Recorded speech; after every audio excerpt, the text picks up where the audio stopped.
Eh bien, bienvenue, chers auditeurs d'Espoir Média, bienvenue, chers auditeurs de l'émission 3DS. Nous sommes très heureux de pouvoir nous retrouver pour cette étude numéro 3 déjà, pour ce nouveau trimestre qui va nous amener tout le mois d'octobre, novembre et décembre sur la thématique de la mission. Et aujourd'hui, le thème, c'est Dieu nous appelle à sa mission.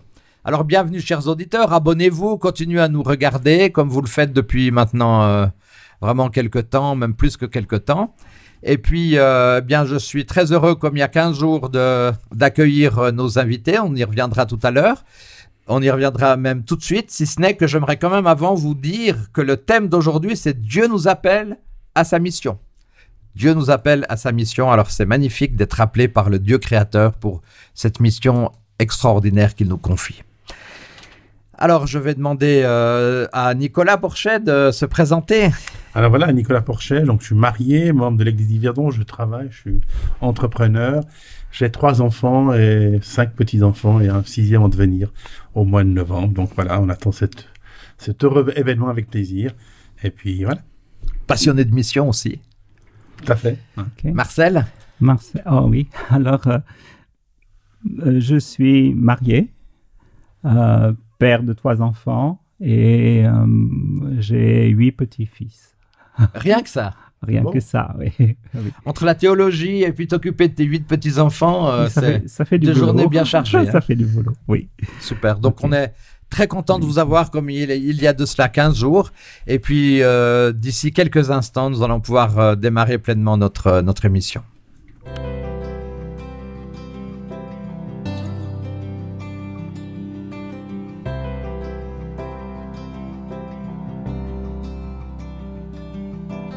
Alors Nicolas, quelle est ta... des fois, j'aime pas trop parler de méthode, mais en tout cas, quel est ton moyen préféré pour faire connaître la parole de Dieu à une personne? Et puis, dis-nous déjà dans un premier temps, puis après, dans un deuxième temps, dis-nous pourquoi tu préfères cette approche. Alors moi, je suis dans le service. J'aime m'approcher de la personne qui est dans le besoin et lui rendre service. Concret.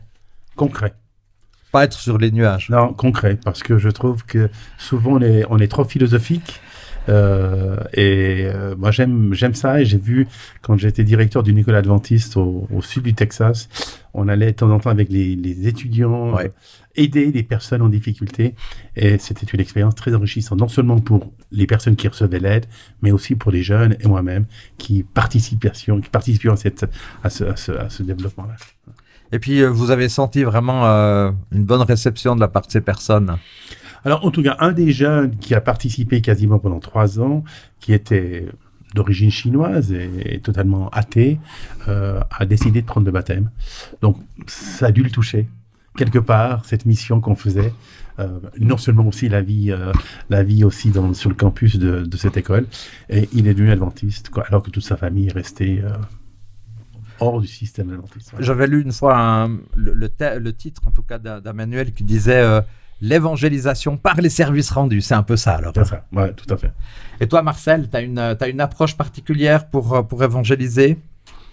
Alors oui, la question était posée d'abord, c'était pour faire connaître la Bible. Évangéliser, je dirais que c'est témoigner de ce que Dieu a fait pour nous et être à l'écoute de l'autre, de ses besoins, comme tu l'as dit tout à l'heure, parce que pour pouvoir impacter la vie des autres, je crois qu'il faut les connaître, savoir leurs besoins et, si possible, venir à ce niveau-là. Quelquefois, c'est pas seulement leurs besoins qui est important. Quelquefois, même le fait de dire à quelqu'un simplement, je suis un être humain, moi aussi j'ai des besoins, le voir s'impliquer avec nous dans notre vie et vivre avec nous, c'est aussi un moyen de les avoir. Le Christ demande à la Samaritaine, j'ai soif, est-ce que tu me donnes-moi à boire? Je veux dire, nous sommes des êtres humains, nous interageons comme des êtres humains qui cherchons le lien. Donc, voilà, trouver le moyen du lien. Je pense qu'il n'y a pas une méthode, parce qu'avoir une méthode, ça voudrait dire que, on est carré et puis on n'a qu'une manière de faire des onières. Je crois qu'il faut être adaptable. C'est mieux de parler de moyens. Oui, il faut être adaptable. Il faut pouvoir utiliser plusieurs approches, avoir plusieurs cordes à son arc, comme on dit. Et pour faire connaître la parole de Dieu, même quand vous faites l'étude du texte, vous pouvez faire, il y a plusieurs méthodes. Il y a ceux qui étudient la thématique du texte. Il y a ceux qui étudient les histoires des textes, parce que c'est important, parce que dans les textes, on a des exemples concrets de ce que Dieu fait, comment Dieu intervient. Et étudier le texte biblique pour le texte biblique, c'est aussi important que simplement d'étudier parce qu'on veut avoir au niveau doctrinal, telle doctrine. Hein. Alors Nicolas, est-ce que c'est facile de sortir de notre zone de confort? On a vu qu'Abraham, il a dû sortir sa zone de confort, on l'a vu il y a 15 jours. Est-ce que c'est facile, ça? Moi, je pense que c'est pas facile. Bon, dans la question, dans la réponse. Mais... Oui, c'est pas facile, mais je pense qu'il faut pas avoir honte de ce que Dieu nous demande de transmettre. Et je pense que c'est des fois dommage qu'on a une hyper timidité, et je parle de l'Église adventiste, une hyper timidité pour transmettre le message qui est merveilleux, un message d'espérance, de vie éternelle, d'intervention de Dieu, de l'amour de Dieu et tout ça. Et on a une hypersensibilité en disant « Ah, moi, j'ose pas le dire ». Et d'autres personnes qui ont d'autres messages qui ne sont pas bibliques, eux, y vont et en parlent. Et je pense qu'on doit avoir le courage, même si ça nous permet, ça nous fait sortir un peu de notre confort, avec l'aide de Dieu. Et en demandant l'aide de Dieu, c'est sorti de notre confort personnel, et ben il sera atténué parce que Dieu intervient dans notre mission. Alors, à travers vos réflexions, je crois qu'il est temps de prononcer une prière aussi avant de poursuivre nos différentes réflexions. Et nous voulons prier aussi pour que le Seigneur nous aide à sortir de notre zone de confort et de pouvoir témoigner, de pouvoir développer cette mission. Prions ensemble. Oui, notre Dieu, merci parce qu'encore une fois, tu nous conduis dans cette nouvelle étude sur la mission. Cette étude où c'est toi, Dieu, qui nous appelle à la mission. Seigneur, permets-nous de sortir de notre zone de confort. Très souvent, nous sommes dans une certaine zone de confort avec nos habitudes, avec nos orientations et des fois, est-ce que vraiment toujours nous répondons à ton appel, que nous puissions être disponibles pour ton appel, que nous puissions avoir le cœur ouvert et l'état d'esprit libre pour que vraiment, lorsque tu nous appelles, nous puissions nous dire « Cela vient de toi » et nous acceptons cet appel et cette vocation. Au nom de Jésus. Amen. Amen. Alors, pour atteindre les autres, Dieu nous destine à sortir de notre zone de confort, le désir de ne demeurer qu'avec nos semblables, qu'à ceux qui font partie du même milieu social et qui ont le même origine ethnique, pourrait conduire, je pense, à l'égoïsme. On a vu déjà il y a 15 jours l'histoire de Babel. Et puis on pourrait se dire, dans l'histoire de Babel, quelle était la véritable raison? Alors Nicolas, dans l'histoire de Babel, la véritable raison, c'était quoi? L'orgueil ou autre chose? Alors il y avait l'orgueil, et puis se dire, nous voulons être maîtres du monde. On n'a pas besoin des conseils de Dieu. Hein. Ils sortaient quand même d'un milieu, j'allais dire, religieux. Hein. C'était les enfants de Noé qui ont vécu toute l'expérience du déluge et qui a été transmis. Et tout d'un coup, on dit non, ça on veut plus. On veut se protéger et puis on veut nous-mêmes diriger notre... Ça paraît plus facile des fois. Hein. Alors je ne sais pas si c'était facile de construire cette tour. Je ne pense pas architecturalement. Mais je dirais d'avoir une seule langue. Alors oui, on n'est pas obligé de faire face à d'autres. Exactement, alors ça fait. Alors, Marcel, n'est-ce pas un danger dans notre Église d'être des fois un peu monolithique? Oui. Disons que le fait de vouloir que tous pensent de la même manière et que si l'autre pense un peu différemment, il a tort, ça, c'est le danger qui menace, je veux dire, toute religion et tout un chacun. Dieu nous invite à nous ouvrir vers l'autre. Et alors, c'est vrai que accepter l'autre en soi n'est pas forcément quelque chose de facile.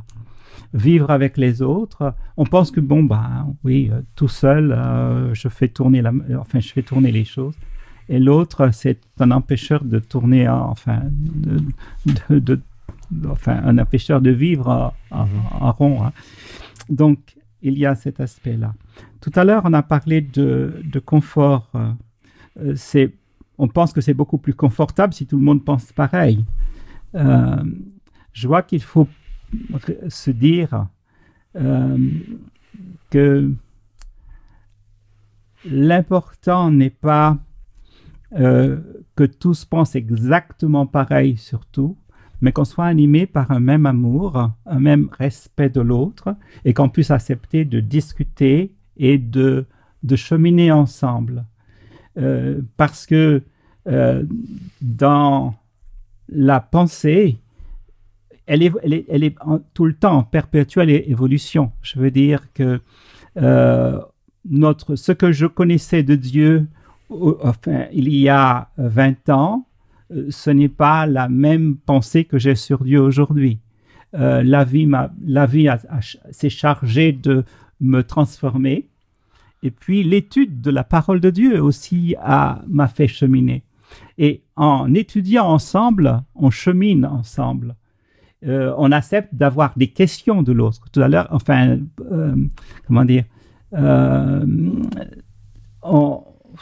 les questions, c'est une sorte de maïotique. Hein. Ça nous permet de réfléchir, de penser, et si les autres posent des questions, la question qu'elle pose n'est pas forcément une mauvaise question en soi. Il faut savoir pourquoi elle s'est posée la question. Il y a une raison derrière, et réfléchir ensemble avec l'autre. Donc, par rapport à ce que tu nous dis, Marcel, oui. Nicolas, comment engager le dialogue avec des personnes qui sont peut-être pas de la même couleur, de la même origine, qui ont des idées différentes des nôtres? Richesse? Je dirais que c'est aussi notre comportement. Mm-hmm. On doit pouvoir, avec notre comportement, signaler à notre entourage qu'on est différent. Et ça, c'est compliqué. Dans l'honnêteté du travail, dans la qualité du travail, toutes ces choses-là doivent pouvoir dire, mais tiens, qu'est-ce qu'il y a derrière cette personne pour qu'elle soit aussi honnête, aussi correcte, aussi ou le dialogue qu'on a, ou aimable, et tous ces éléments-là. Et je pense que ça nous permet ensuite, tout d'un coup, la personne dit, mais il y a quoi derrière toi? Pourquoi tu protèges cette personne? Pourquoi tu interviens avec amitié vers cette personne, alors que tout le monde la critique? Défendre l'autre et dans nos relations. Et souvent la personne vient vers nous et dit, hey, pourquoi tu agis comme ça? Et à ce moment-là, on peut créer un dialogue. J'ai jamais pensé qu'il fallait imposer la parole de Dieu. Parce que quand on impose, généralement on dégoûte. C'est ce qui s'est passé avant, je veux dire, dans les siècles précédents. On imposait et on massacrait. Et généralement, les gens étaient dégoûtés. Mais comment engager le dialogue avec ces personnes? Ça veut dire peut-être essayer de comprendre d'où ils viennent, leurs expériences. Oui, tout à fait. D'essayer de connaître l'autre. Voilà, et de savoir qu'est-ce qui se passe, d'où tu viens. Et puis la connaissance vient de l'écoute, en fait. Bien sûr. Et je pense qu'il y a une amitié à créer. Sans l'écoute, on ne peut pas. Hein. Non. Il faut écouter, mais il y a aussi une amitié à créer. On ne peut pas arriver comme ça et puis mettre les pieds dans l'eau, les pieds dans le plat. Il faut vraiment avoir une amitié avec ces personnes. Et puis alors, on a vu, il y a 15 jours, on a vu que dans l'expérience de Dieu avec Abraham, on a vu que les instructions de Dieu à Abraham étaient un appel à la mission, que ce n'était pas facile pour Abraham, mais il a accepté. Donc ça, c'est quelque chose d'incroyable quand même de la part d'Abraham. Là, je fais un petit rappel de ce qu'on a vu il y a 15 jours, mais d'accepter, d'obéir à Dieu et d'avancer pour donner du sens à l'appel de Dieu. Oui. Je reviens sur la question précédente, sur les personnes qui ne sont pas de la même couleur, de la même origine, qui ont des idées différentes des nôtres.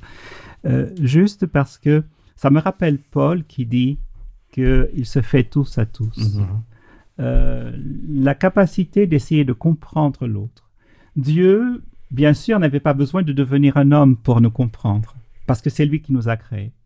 Mais il a quand même accepté d'être dans nos chaussures et de vivre une vie humaine, de savoir ce qu'est la souffrance en la vivant de l'intérieur. Ça ne veut pas dire qu'il ne la connaissait pas. Il est capable bus à toute science, de savoir exactement ce que l'être humain peut ressentir, mais cela nous rassure, à nous déjà, l'être humain, de savoir que Dieu est capable de cela.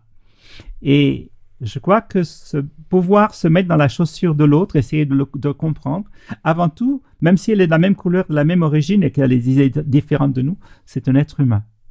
Et en tant qu'être humain, il y a quand même quelque chose de commun que nous partageons. Il y a des expériences communes. Nous avons les mêmes besoins en tant qu'être humain. Alors, c'est vrai que peut-être l'espace vital va varier d'une personne à l'autre. Il y aura différentes choses qu'il faut essayer de comprendre pour vivre avec. Il y a des gens qui peuvent s'approcher tout près, ça peut vous gêner parce que vous n'êtes pas de la même culture et tout cela. Donc, mais il faut être attentif à cela pour ne pas rejeter les autres et puis ne pas les juger parce que nous les jugeons d'après nos propres critères. Donc, essayez de comprendre cela. Paul disait, avec les Juifs, j'ai été comme Juif afin de gagner les Juifs, ceux qui étaient sous la loi, comme quelqu'un qui est sous la loi, afin de gagner ceux qui sont sous la loi. Pourtant, moi-même, je ne suis pas sans loi, dit-il. Et puis, je suis lié par la loi du Christ, et faible avec les faibles, afin de gagner les faibles. Je me suis fait tout à tous, et le but, afin d'en sauver de toute manière quelques-uns. Alors, Nicolas, le but, c'est de sauver les autres. Et c'est vraiment une mission. L'objectif, c'est de sauver. Oui, tout à fait. Oui. Alors, Nicolas, comment réagir si Dieu nous appelle à partir sans savoir où nous allons? Alors, heureusement, ça n'est pas arrivé. Hein. Ou alors on dit non, mais moi je pense pas que c'était l'appel pour moi, mais voilà. Souvent, on va se dire, non, écoute, c'est pas l'appel de Dieu. On va essayer d'analyser la situation. Comment est-ce que Dieu peut m'envoyer là-bas alors que j'ai des enfants aux études, j'ai les enfants qui sont là, les petits-enfants. Non, c'est pas possible. C'est une utopie et ce n'est pas le plan de Dieu. Et puis, on le refuse. Ça peut arriver, hein, voilà. Mais on peut aussi dire, on fait une confiance totale avec Dieu et on décide de partir et de laisser les choses et puis de laisser guider par Dieu. Qu'est-ce qui fait qu'on passe d'un refus à une acceptation? Je pense que c'est une relation avec Dieu. C'est notre connexion avec Dieu. Une confiance en Dieu. Plus on connaît Dieu, plus on étudie sa parole, plus on peut avoir une confiance en lui et plus on se sent assujetti à suivre ce qu'il nous demande de faire. Un peu comme Abraham l'a fait.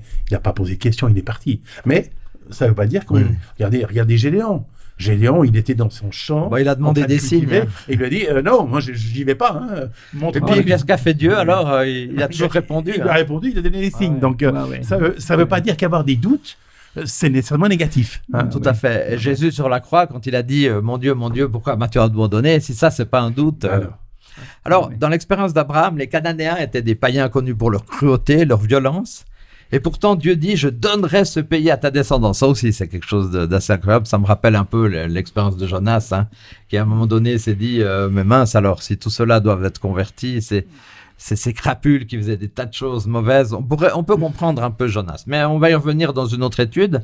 Et dans le fond, Abraham avait besoin de cet encouragement. Abraham, il a tout laissé derrière lui pour affronter une famine. Est-ce que c'est pas un peu trop éprouvant? Je laisse tout là où je vais pour partir à un endroit où il y a une famine. Franchement, il y a mieux. Hein. Ouais. Alors, je ne sais pas s'il y avait la famine tout de suite. Ça a venu un petit peu après. Mais c'est vrai que... En tout cas, potentiellement, c'était... Alors, on a dit tout à l'heure vivre dans sa zone de confort et puis on suit Dieu et puis on se retrouve dans des zones d'inconfort, si je comprends bien. Mais j'aimerais dire quelquefois, qu'est-ce qui est plus inconfortable?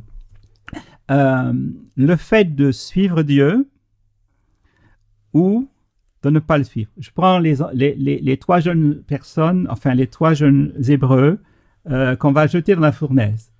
Alors, au moment où ils doivent faire le choix, c'est vraiment difficile parce que ce sont les trois qui restent debout et qui refusent.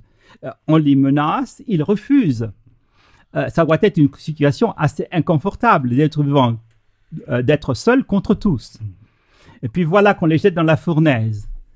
Mais quand ils sont dans la fournaise, quelle est la situation la plus confortable? Celle de ceux qui regardent et qui ont peur à l'extérieur, ou bien eux qui sont dans le feu, c'est vrai, mais indemnes. Alors c'est pas tout le cas, c'est pas tous les jours comme ça. Je reconnais tout, mais voilà. Suivre Dieu ne veut pas dire forcément on sera dans des situations où il n'y aura pas de problème, on sera dans le feu de la fournaise sans sentir le feu brûler. C'est pour ça qu'on a besoin de ce courage, de cette foi, de cette persévérance dans ces moments-là. Oui. Alors Nicolas, Abraham, il a aussi... Est-ce qu'Abraham a commis quelques petites erreurs quand même? Oui, alors bien sûr. Heureusement, il n'est pas parfait. Ouais, c'est ça, exactement. C'est vrai que quand il arrive en Égypte, tout d'un coup, ce n'est plus son épouse, mais c'est sa sœur. On peut le voir aussi quand il est en train de marchander avec Sodome et Gomorrhe. Écoute, est-ce que tu pourrais sauver... Mais Dieu, il accepte. Il n'est pas en train de lui dire, tu es en train de faire un faux pas. Étonnamment, Dieu est d'accord. Il accepte ce marchandage. Il accepte ses faux pas. Et pourtant, on dit qu'Abraham, c'est le père de la foi. On est un peu surpris quand même. Alors, n'est-ce pas un peu réconfortant, Nicolas, pour nous de savoir qu'à quelque part, ces grands hommes, ils ont eu des petits écarts aussi. Pour nous, c'est quand même un peu réconfortant, non? Alors, pour moi, c'est très réconfortant parce que moi, je fais des écarts régulièrement. Donc, ça me permet quand même de rectifier le tir en disant, Dieu était là, il s'est appuyé sur eux. Et la même chose pour moi, quoi. Je veux dire, c'est vrai, c'est... Alors Marcel, quelle leçon tirer de l'histoire d'Abraham en Égypte? Alors, pour Abraham en Égypte, c'est vrai que malgré tout, Dieu est resté avec lui. Et Dieu l'a... Alors, je reprends le texte dans Genèse 13. Dieu reste avec lui malgré tout. Et ça, c'est une chose importante. Genèse 12. Il y a une chose importante à retenir. Quand on est en difficulté, l'important c'est de ne jamais laisser la main de Dieu. La raison pour laquelle il va mentir, c'est parce qu'il a peur. Et la peur est toujours mauvaise conseillère. On se rappelle sur le bateau avec Jésus avec les disciples. Il y a la tempête, le bateau va couler et les disciples ont peur. Ils réveillent Jésus et Jésus leur dit, mais homme de peu de foi, pourquoi avez-vous peur? Donc, l'antidote de la peur, c'est la foi. C'est mettre sa foi en Dieu. Et c'est ça qui est important. Je pense qu'il va apprendre de cette expérience, de cela. Une autre fois, il va répéter l'erreur. Et quand il va répéter l'erreur, on est dans Genèse 20. Ce sera avec Abimelech. Il va dire la même chose. C'est mon épouse et tout cela. Et malgré cela, Dieu va faire tout va protéger son épouse. Malgré tout, Dieu ne nous abandonne pas quand même nous faisons nos faux pas. Et puis, il y a une chose importante. Il va dire à Abimelech, maintenant, rends la femme de cet homme, c'est un prophète, il priera pour toi et tu vivras. C'est un pécheur pour nous. C'est ce que nous allons considérer. Nous allons le traiter de cette manière-là. Ouais, il a fauté, puis c'est fini. Enlevez-lui sa lettre de créance, c'est fini. Il ne peut plus être pasteur, il ne peut plus être... Mais Dieu dit non, c'est un prophète. Il va prier et tout sera rétabli. C'est-à-dire que pour Dieu, il reste encore l'intermédiaire humain dont il a encore besoin pour pouvoir témoigner pour les autres. C'est-à-dire que même dans des situations imparfaites, malgré tout ce que je peux faire qui ne serait peut-être pas tout à fait juste, Dieu trouve le moyen de faire de moi un missionnaire, de faire de moi un médiateur de sa grâce. Quelles que soient les situations, Dieu va toujours nous utiliser pour un projet particulier. Oui. Ça, c'est important, effectivement. Oui. Alors, dans le livre des Actes, au chapitre 8, les premiers versets, ces versets concernent les membres de la congrégation de Jérusalem partis en Judée et en Samarie pour proclamer la parole de Dieu. Et le chapitre 8 fait directement suite à la lapidation d'Étienne, va décrire la manière dont l'évangile s'est propagé en dehors de Jérusalem. Ça aussi, c'est intéressant, en dehors de Jérusalem. Et dans le fond, le livre des Actes a été écrit probablement à Rome par l'évangéliste Luc, qui était aussi l'auteur du 3e évangile. Luc était un associé de Paul, ça aussi c'est intéressant, d'origine non juive. Et le livre date d'environ 64 après Jésus-Christ. Le Théophile mentionné au chapitre 1, verset 1, était probablement une personne éminente. Marcel, tu es d'accord avec ça? Oui. Ou tu as une autre interprétation? Des fois, on disait que Théophile pouvait représenter les humains d'une manière globale, mais là, on a quand même l'impression que c'est une personne physique. Oui, bon, c'est vrai que le nom est peut-être symbolique, parce que Théophile, ça veut dire celui qui est l'ami de Dieu, celui qui aime Dieu. Voilà. Voilà. Donc, on peut tous être des amis de Dieu, on peut tous être des Théophiles. Donc, alors, je m'adresse à Théophile, D'accord. Alors, voilà, ça aurait pu être aussi une personne éminente, et Luc avait essayé de le convaincre de la véracité de ce que l'on disait, ce que Jésus avait fait et dit. Alors, Nicolas, dans l'Église primitive, quel événement va provoquer vraiment cette dispersion des croyants au-delà de leur zone de confort?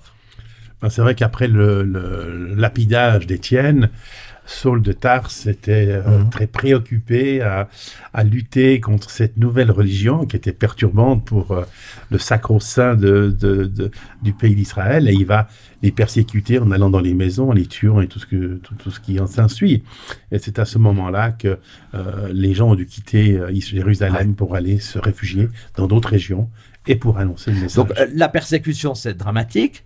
Mais en même temps, il n'y a pas que des aspects négatifs d'une persécution. C'est terrible à dire. Mais dans ce cas-là, c'est vrai, c'est terrible à dire. Ils ont été persécutés, mais ça a permis à l'évangile de... C'est comme le mot témoin, c'est le mot martyr. Voilà.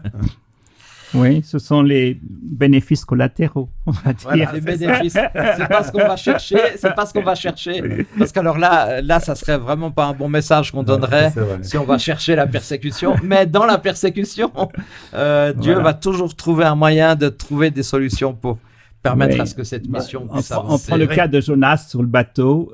Certainement, il s'enfuit, il va loin de son...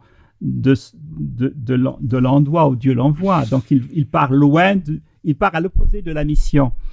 Et malgré tout, ça va servir à convertir des marins qui seront sur le bateau, qu'ils n'auraient pas convertis dans ce cas-là, auxquels ils n'auraient pas. Et ces marins sont là et ils vont dans tous les ports des différentes villes dans le pourtour méditerranéen. Et certainement, ces gens vont pouvoir raconter leur expérience. Et ça va contribuer aussi à une certaine forme de connaissance du vrai Dieu. Mais bon, ce n'était pas le but de Dieu au départ de le faire. Mais dans Acte 11, Dieu utilise là. Dieu utilise ça. Dans Acte 11, on nous montre qu'ils allaient jusqu'en Phénicie, au Liban, à Chypre, etc. L'expulsion des fidèles vers des régions en dehors de Jérusalem a permis quand même... Alors, je reviens un peu là-dessus, mais je ne veux pas être rabat-joie, mais a permis à la parole de Dieu d'y être entendue. Donc, voilà, comme tu disais, Marcel, c'est peut-être un dégât collatéral qui n'est pas si négatif que ça. Mais moi, je me pose la question, nous, aujourd'hui, est-ce que nous évangélisons seulement c'est facile. Une sorte ou un type de personnes? Parce que c'est des personnes qui vont avec nous. Est-ce qu'on est d'accord d'aller un peu plus loin? Oui. Dans certains, je sais pas, dans certains ghettos, certaines régions pauvres et autres, est-ce qu'on se dit, bah tiens, on y va là-dedans, ou dire non, non, je ne veux pas y toucher. C'est un peu ça, cette question. Notre mission, est-ce qu'elle se limite à un certain groupe de personnes? Mais si on devait écouter l'apôtre Paul, ça nous remettrait en question, parce qu'il nous a dit, vous devez évangéliser ces nécessités qui m'a été imposées. Une nécessité qui m'a été imposée. Et on voyait Pierre, au début, Pierre ne voulait pas sortir de Jérusalem. Il n'était pas concerné. Mais l'Église adventiste a eu le même problème. Au début du mouvement de l'Église adventiste, c'était le continent nord-américain. Il n'y avait pas d'autre évangélisation. Jusqu'à ce que tout d'un coup, Madame White a reçu une vision en disant, écoute, il y a autre chose que simplement le continent nord-américain. Alors l'Église primitive n'avait pas eu forcément l'intention de voir des non-juifs venir au Seigneur. Ils avaient des conceptions plutôt étriquées, on va dire, quand même, de ce que devait être la mission de l'Église. Alors, j'aimerais qu'on se pose la question, Nicolas, puis après tu pourras aussi dire un mot là-dessus, Marcel. Dans notre Église, notre vision est-elle pas des fois un peu limitée? Un peu fermée? Oui, très fermée.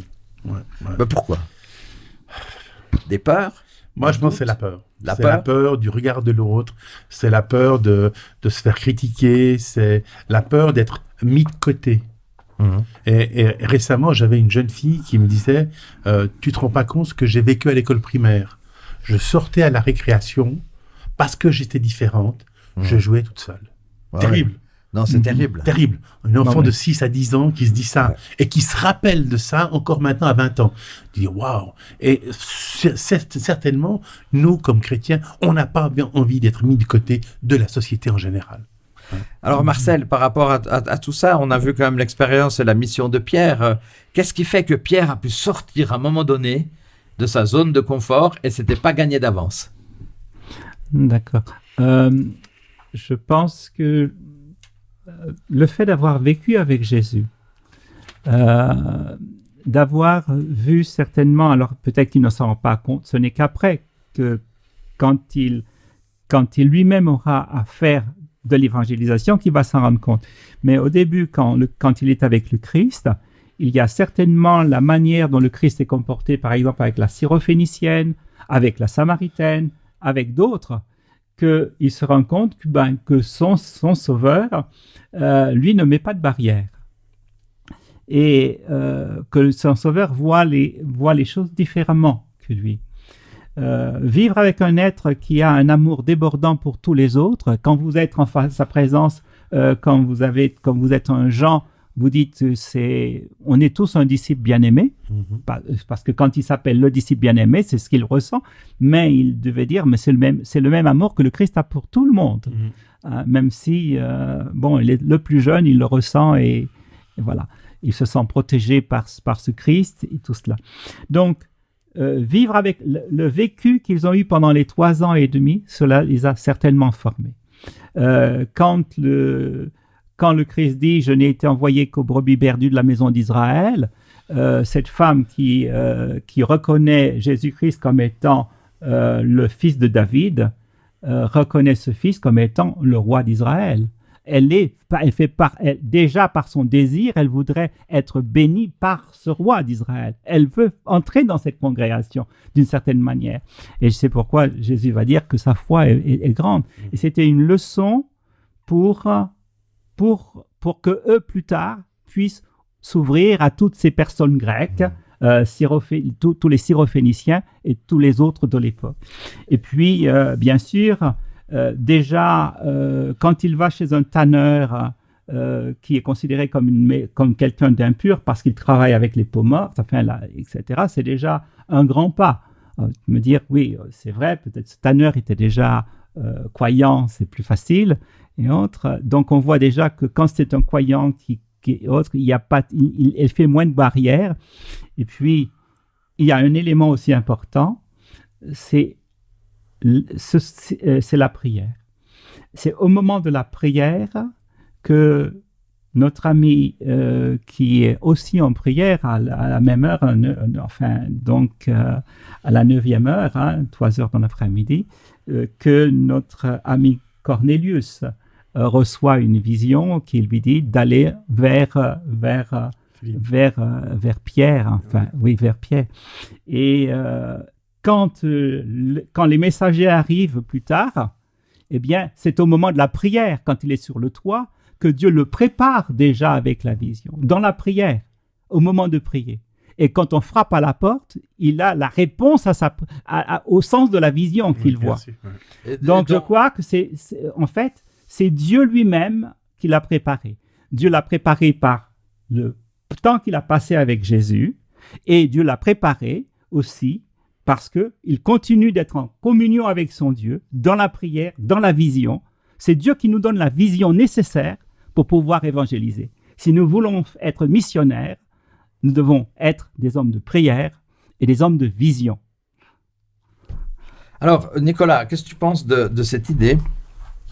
On va gentiment arriver à la fin de notre étude. Mais dans Acte 1, verset 8, « Vous recevrez une puissance, le Saint-Esprit survenant sur vous. Vous serez mes témoins à Jérusalem, dans toute la Judée, dans la Samarie jusqu'aux extrémités de la terre. » Est-ce que là, il y a un cheminement ? Est-ce que là, on pourrait voir une progression ? On pourrait voir peut-être des destinataires différents qui reçoivent le message? En tout cas, on voit dans l'Église primitive, ils se sont mis dans la chambre haute et qu'est-ce qu'ils ont fait ? Ils ont attendu le Consolateur, la promesse que le Consolateur allait venir remplacer Jésus. Et ils ont attendu ça. Et ensuite, ils ont pu prendre courage. Et on voit, par exemple, dans leur prédication aux 5000 personnes, ils n'auraient jamais osé prêcher, mais grâce au Consolateur, ils ont pu s'exprimer. Ouais, et après, c'est un miracle extraordinaire, puisque les gens comprenaient ce que disaient ces pauvres pécheurs, qui n'étaient pas polyglottes, mais qui parlaient dans leur dialecte, et ils comprennent ce que ils expriment, et c'est extraordinaire. Et ça, c'est un miracle extraordinaire. Est-ce qu'on pourrait dire que l'idée de Jérusalem, c'est plutôt l'idée des personnes proches, de ceux qui annoncent l'évangile? Oui. L'idée de Samarie, c'est plutôt ceux qui sont pas très loin, mais pas très proches non plus. Et puis les extrémités de la terre, carrément ceux qui ont de la peine, qui n'ont pas de croyance, quoi. Mais pour les Juifs, aller en Samarie, c'était terrible. Oui. Ils ne les supportaient pas. Hein? Donc, il faut quand même avoir un certain dépasser courage. les limites culturelles. Bien sûr, dire, alors attends, je les aime pas, c'est des faux frères, mais je vais quand même leur évangéliser. Oui. Hein? Oui, c'est... Alors, on va terminer, il ne nous reste plus que quelques minutes, mais j'aimerais poser une question à Marcel et ensuite à Nicolas pour terminer notre étude. Est-ce que, Marcel, tu pourrais donner un exemple d'une situation difficile dans l'évangélisation, dans la mission qui t'a rendu plus fort? Alors, une situation difficile dans l'évangélisation. Alors, c'est vrai que j'ai été colporteur. Ah, bravo. Et donc, en tant que colporteur, tu vendais bien. Oui, j'étais un bon vendeur. Oui, j'étais un bon vendeur. Faut pas une bonne humilité. J'étais un bon vendeur. J'étais un bon vendeur. D'accord, super. Bon. Parce que tu es un passionné, c'est aussi pour ça. Et oui. Puis tu as des connaissances vraiment. Bon, c'est pas forcément les connaissances. Là, c'est parce la passion. Que c'est bon, on se fait facilement des amis et puis l'amitié, c'est une manière de passer. On est sympa et on s'intéresse aux gens, vraiment aux gens, à ce qu'ils sont. Et donc, c'est ça qui est le plus important. Des moments difficiles, oui, j'en ai trouvé. J'ai été rembarré plusieurs fois, des portes fermées, qui me claquaient au fin sur le bonnet et tout. Mais plus fort, oui, parce que malgré tout, j'étais pas seul à faire là. J'avais aussi un collègue et j'ai appris avec lui à prier ensemble et tout. Et des fois, si on revenait, on repassait, on avait des fois un autre accueil. Et ça nous pouvons voir Dieu à l'œuvre, travailler sur les cœurs et comment. Et ça, c'est quelque chose qui nous rend plus forts. Travailler sur les cœurs. Oui. Maintenant, Nicolas, comment Dieu est-ce qu'il pourrait utiliser notre douleur pour faire apparaître quelque chose de bien dans la vie d'une autre personne? Je dirais dans nos expériences, des fois, de vie. Dans nos expériences de vie, quand on a souffert de quelque chose et qu'on arrive à surmonter cette souffrance, on arrive à transmettre quelque chose, un message, en disant, voilà, moi, comment je l'ai vécu. Et avec l'aide de Dieu, ça m'a permis de surmonter ces difficultés. Et généralement, c'est ça qui peut... ils ont aidé, en fait, la personne à dire, OK, j'aimerais connaître ce Dieu que tu as connu. Oui. Magnifique. Voilà, alors, cher Nicolas, cher Marcel, merci infiniment.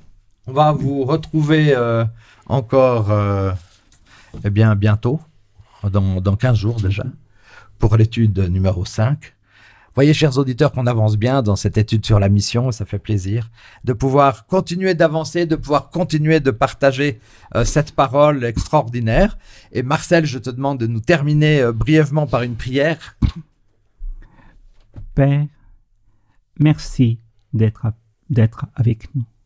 Quand nous sommes dans les fournaises ardentes, ta présence, c'est ce qui nous réconforte. Tu fais la promesse que nous passerons par le feu, que nous ne serons pas brûlés, que nous pouvons passer par des moments d'inconfort, mais ta présence est ce qui nous permet de rester debout et de rester entier. Et même si un jour, les situations deviendront difficiles, nous ne savons pas. Mais Seigneur, permets que jamais nous n'abandonnons ta main. Et que même si nous devons simplement nous endormir en toi, Seigneur, mais que nous puissions avoir la paix et la tranquillité, parce que nous savons que tu es celui qui est capable de nous faire revivre. Tu nous as donné la vie, et cette vie, nous l'avons en Jésus. Merci pour ta présence dans nos cœurs. Et aide-nous à être ces missionnaires remplis de zèle, remplis d'amour pour les autres, et que nous puissions, Seigneur, aller vers les autres et essayer de nous mettre dans leurs chaussures, dans leurs bottes, et essayer de les comprendre. Que nous puissions faire un bout de chemin avec chacun, chacune, et que nous puissions, Seigneur, les amener vers toi. Ouvre nos cœurs et remplis-le d'amour pour tous ceux qui nous entourent. Que nous puissions aller auprès de ceux qui sont autour de nous, que nous puissions aller ceux qui sont d'une autre culture, qui ont d'autres manières de penser.